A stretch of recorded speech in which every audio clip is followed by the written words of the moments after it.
My name is Melissa Divan. I'm an associate attorney at VA Disability Group LLC, and today I'm going to talk about the C&P examination for amputations. First, I'll go over some general considerations and discuss paths to service connection. Next, I'll go over the regulations that provide the ratings. Finally, I will review a Disability Benefits Questionnaire, or DBQ, to prepare you for your exam. The DBQ is the form that the examiner gets from the VA to be used in determining your rating for a condition. Service connection could be granted on a direct basis for amputations resulting from an in-service event like a traumatic injury that occurred while in service or an injury in combat.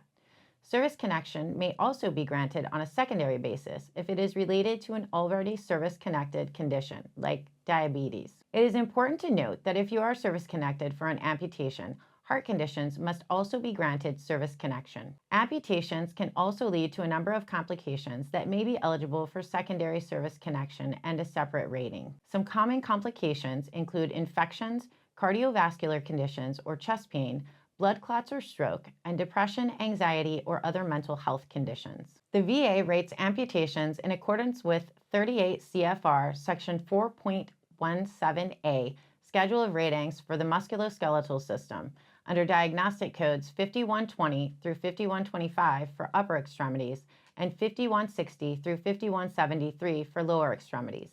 The VA assigns ratings between 10% and 100%, taking into consideration the specific type of amputation or whether the amputation is a result of a traumatic injury or surgical removal. Next, we'll walk through the DBQ. The examiner will complete the first part of page 1 based on the request from the VA and the review of relevant information in your file. Section 1 begins on page 2 and is a diagnosis section and should include all amputations with corresponding diagnosis codes and the dates. Section 2 addresses your medical history. You should be prepared to discuss each amputation and provide background information regarding each. Section 3 is where the examiner will note the amputation sites. The subsequent sections correspond with the response provided in this section and are to be completed accordingly. Section 4 is specific to amputation of the upper extremities, not including the fingers or thumbs. Section 5 begins on page 3 and is specific to amputation of the fingers and thumbs.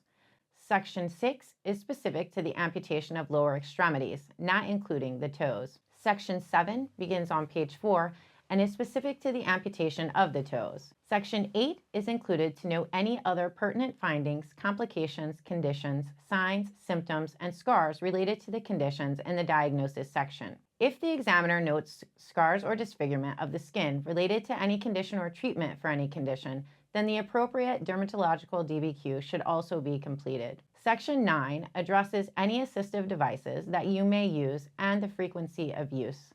This includes such devices as a wheelchair, braces, crutches, a cane, or a walker. Section 10 begins on page 5 and is specific to diagnostic testing and any other significant findings or results. Section 11 addresses the functional impact, regardless of your current employment status, that the diagnosed condition has on your ability to perform any type of occupational tasks like sitting, standing, walking, or lifting. Section 12 provides space for the examiner to make any remarks in relation to any of the previous sections. Section 13 is reserved for the examiner's credentials, certification, and signatures. It's ideal to have all of your VA and private medical records available for the examiner to review, which is typically the case.